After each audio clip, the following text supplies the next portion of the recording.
Laetitia, danseuse des compères créoles. En fait, les compères créoles, c'est une association basée sur la possession. C'est un groupe de danse folklorique qui réunit toutes les danses de la Réunion, c'est-à-dire les danses de salon comme la polka, le scottish, le quadrille, la mazurka, enfin toutes les danses de salon, ainsi que le sega et maloya. Déjà, le maloya, ça exprime déjà un chant, une danse, des instruments, mais aussi toute une histoire. Et pour commencer l'histoire, il faut vous présenter déjà la bourgeoisie. La bourgeoisie, par exemple, vous avez les costumes de là, d'ici. La bourgeoisie, c'est les bourgeois, c'est ceux qui avaient beaucoup d'argent et c'est eux qui employaient les esclaves. Alors ici, on retrouve la tenue de l'homme, le pantalon tergal, un grand bout de tissu qu'on utilisait comme ceinture pour nouer le pantalon, une chemise blanche à longues manches, la veste en queue de pie. Queue de pie, en fait, ça veut dire que derrière, c'est fendu. Voilà, c'est pour ça qu'on appelle ça une queue de pie. On a pris un ruban en guise de cravate et le chapeau. Le chapeau de la femme, on appelait ça un bibi parce que c'était un petit chapeau qui couvrait à peine les yeux. Ensuite, le foulard, toujours de la même couleur que la jupe.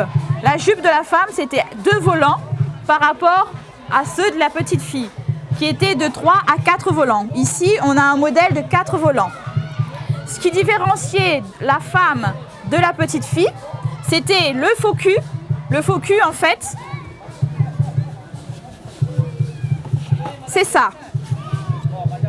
C'est ici, on a pris une sorte de petit coussin pour remonter l'arrière des fesses, pour faire beaucoup plus joli et beaucoup plus classique. Toujours avec le haut blanc et le jupon blanc avec des petites dentelles au bout. Donc je parlais de la différence entre la petite fille et la grande femme.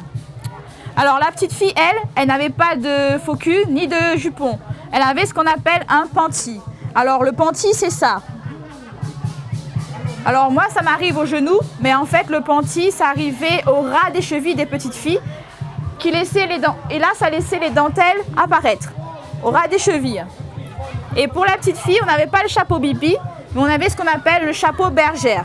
Toujours avec des petites fleurs sur le côté pour faire classe et pour faire joli. Ici, on peut retrouver quelques photos avec nos petites danseuses du groupe. Voilà.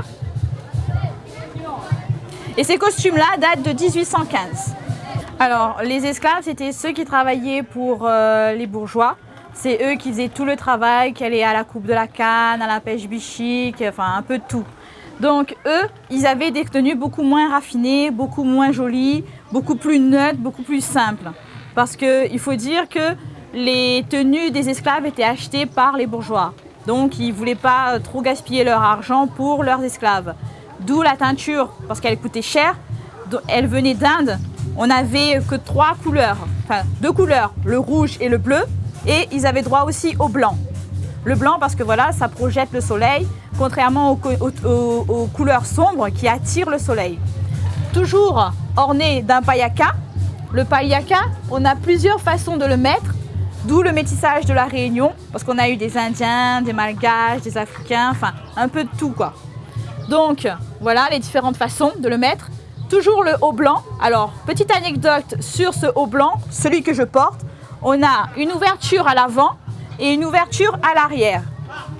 En fait, ces ouvertures servaient aux esclaves femmes quand elles partaient dans les champs pour, voilà, quand elles avaient très très chaud, elles dénouaient devant, elles dénouaient derrière et elles travaillaient seins nus. Voilà. Ensuite, voilà, comme je disais tout à l'heure, on n'avait que droit que 3 couleurs, le bleu, le rouge et le blanc. Ici, on retrouve, comme sur moi, le tablier. C'était pour les dames qui allaient donner la nourriture aux animaux. Souvent, elles faisaient ça. Elles prenaient leur jupe, elles mettaient comme ça. Et ça faisait une petite poche au milieu, comme ça. Elles mettaient les grains de maïs et elles semaient les grains de maïs comme ça pour les animaux. Toujours pieds nus, parce que voilà, les esclaves, ils n'avaient pas le droit de porter des chaussures. Toujours pieds nus. Alors, pour l'esclave homme, ils étaient souvent torse nu, avec leur chapeau, ou sinon ils avaient leur chemise blanche ou leur chemise écrue. Toujours la ceinture, le tissu en guise de ceinture, le pantalon à rayures et pieds nus, toujours pieds nus. Certains bourgeois n'acceptaient pas la maltraitance de leurs esclaves. Ils voulaient avoir des esclaves, mais qui soient bien traités. Donc les tenues que je viens de vous montrer, ils ont eu une idée et de faire différemment. Donc ils ont créé cette tenue-là. Cette tenue-là du style Marie-Antoinette. D'après le médaillon qu'on a retrouvé, la robe a été créée par la couturière du groupe. Voilà, toujours avec le payaka, pour faire beaucoup plus classe, beaucoup plus joli, un petit ruban juste devant comme ça. Voilà. Et c'était principalement porté par les esclaves de maison.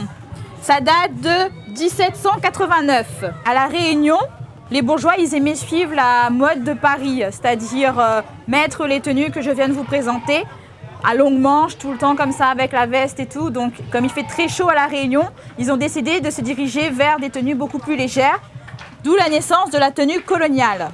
Alors, on a plusieurs tenues coloniales. On a celui pour la messe, pour le travail, pour le patron, enfin plusieurs. On a principalement de couleur kaki ou blanc.